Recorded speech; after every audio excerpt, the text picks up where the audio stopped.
Hello అండి అందరికీ. మనందరికీ తెలుసు 14 రోజుల క్రితం ఎమర్జెన్సీ ల్యాండింగ్ అని చెప్పేసి ఒక F-35 విమానం మన భారతదేశంలో ల్యాండ్ అయింది. కేరళలోని తిరువనంతపురం ఎయిర్పోర్ట్లో ల్యాండ్ కావడం జరిగింది. అయితే ల్యాండ్ అయిన తర్వాత నుంచి కూడా దీని మీద అనుమానాలు అనేది వ్యక్తమవుతున్నాయి అన్నమాట. ఎమర్జెన్సీ ల్యాండింగ్ ఫ్యూయల్ అయిపోయిందని చెప్పేసి మన భారతీయ అధికారుల దగ్గర పర్మిషన్ తీసుకున్నారు. అయితే ఫ్యూయల్ అయిపోతే వెంటనే కొట్టించుకొని ఎగిరిపోవాలి. కాకపోతే 14 రోజుల నుంచి కూడా ఆ విమానం ఎండనక వాననక అదే ప్లేస్లలో అక్కడే ఉంటుందన్నమాట. అయితే దీని మీద మనోళ్ళు అనుమానం వ్యక్తం చేస్తున్నారు. ఎందుకు అంటే ఇప్పుడు ప్రాబ్లం ఉంటే దాన్ని హ్యాంగర్లోకి తరలిస్తే ఎలాంటి ప్రాబ్లం ఉండదు. పైగా తాత్కాలికంగా టెంట్ వేస్తామన్నా కానీ బ్రిటిష్ అధికారులు వద్దంటున్నారు. అయితే ఇక్కడే మనోళ్ళకి అనుమానాలు అయితే చాలా బలపడుతున్నాయి అన్నమాట. ఎందుకు అంటే ఆ F-35 విమానం అనేది సర్వేలెన్స్కి కూడా ఉపయోగపడుతుంది. అంటే మన చుట్టుపక్కల ఎలాంటి సెక్యూరిటీ వ్యవస్థలు ఉన్నాయి, ఎలాంటి రాడార్లు ఉన్నాయి, మన్ని పసిగడుతున్నాయో పసిగట్టట్లేదా అన్న అత్యాధునికమైన వ్యవస్థ కూడా ఈ F-35 విమానంలో ఉంటుంది. అయితే వీళ్ళు ఎమర్జెన్సీ ల్యాండింగ్ పేరుతో మన భారతదేశంలో ఇలా ల్యాండ్ చేసి మన రక్షణ వ్యవస్థలన్నింటినీ కూడా జల్లడ పడుతున్నారా అన్న అనుమానాలను అయితే మన భారతీయ ఆర్మీ అధికారులు అయితే అనుమానం అయితే వ్యక్తమైతే చేస్తూ ఉన్నారు. ముఖ్యంగా టెంట్ వేస్తున్నా వద్దు అంటున్నారంటే సంథింగ్ ఈజ్ ఫిష్. ఎందుకంటే టెంట్ వేస్తే దాంట్లో ఎలాంటి రాడార్లు ఉండవు.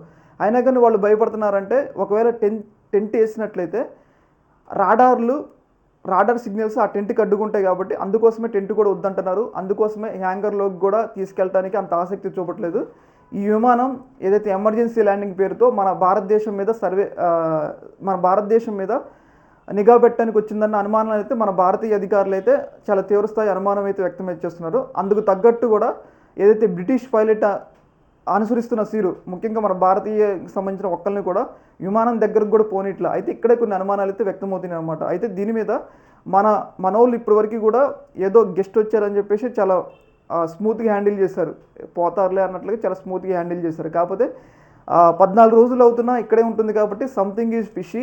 ఈ విమానం ఏదో చేస్తుందన్న అనుమానాలు అయితే మన ఆర్మీ అధికారులకి చాలా బలపడుతున్నాయి అనమాట. వెంటనే వాళ్ళు బ్రిటిష్ ప్రభుత్వం మీద ఒత్తిడి తీసుకొచ్చారు. వెంటనే మీరు ఆ F-35 యొక్క కాక్పిట్ తాళాలు మాకు ఇవ్వండి, కీస్ ఇవ్వండి. ఎందుకంటే మాకు ఈ విమానం మీద అనుమానం ఉంది. మాకు సంబంధించిన రాడార్ వ్యవస్థలే మా సెక్యూరిటీ వ్యవస్థలనే స్కాన్ చేస్తుందో అన్న అనుమానం మాకుంది. వెంటనే మీరు ఆ కీస్ ఇవ్వండి అన్నట్లుగా మన భారత ప్రభుత్వం వెంటనే బ్రిటిష్కి సంబంధించిన అధికారుల మీద ఒత్తిడి అయితే తీసుకొచ్చింది. వాళ్ళు కూడా మన అధికారులకి F-35 యొక్క కీస్ ఇచ్చినట్లయితే మనకైతే తెలుస్తుంది. ముఖ్యంగా 14 రోజుల నుంచి ఉంటుంది.